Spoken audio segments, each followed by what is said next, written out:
Hi, I'm Gabby Pacheco, and just a year ago, I became a naturalized United States citizen. I was just so excited to have that opportunity to finally realize one of my biggest dreams, which was to have the certainty, the permanence of being a citizen of this great nation, the nation that I have called home for the last 30 years. And I came to the United States when I was 8 years old from Guayaquil, Ecuador. I came with my family and resided in Miami for all that time.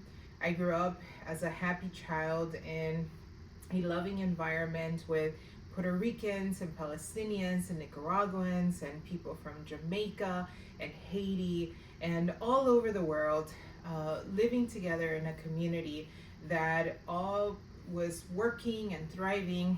And I really loved education and I really wanted to go to college.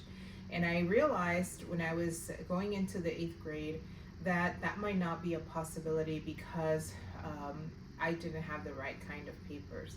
And my sister came home crying one day because she had gone to the local community college and they had just told her that she couldn't be admitted because of that.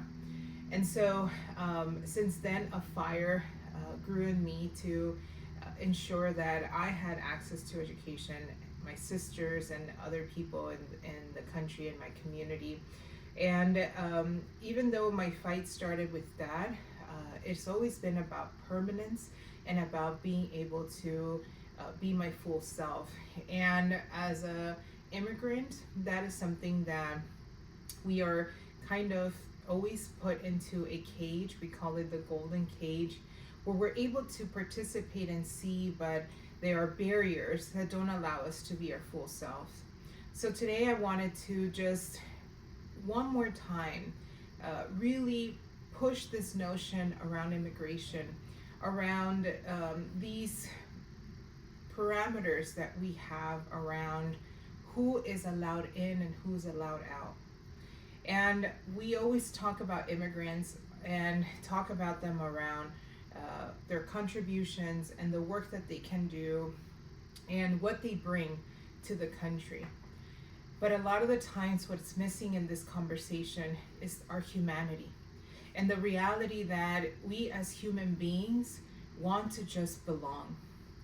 For the past 30 years of my life, I have been running and putting myself out there because I wanted to belong. And now that I am a United States citizen and I don't have that thing, that worry over my head, I want to say that one, I want to say thank you for being welcomed to this country, for being welcomed into the spaces, for being welcomed into the community that I grew up in Miami, Florida, in the hammocks. And I want to say thank you to everybody that believed in me, that everybody that saw me didn't just see a potential teacher or a taxpayer or somebody that was going to buy a house and be a contributing member to society. I want to say thank you to those that saw me and saw a little girl with big dreams, that saw my worth as a person, as a human being, and that beyond anything and everything that I can do and contribute, believed that I was worthy. And I hope that this topic of immigration, that yes, we talk about the contributions and everything and ensuring that people have access to education and have access to all these different things that as individuals and people, we need to have.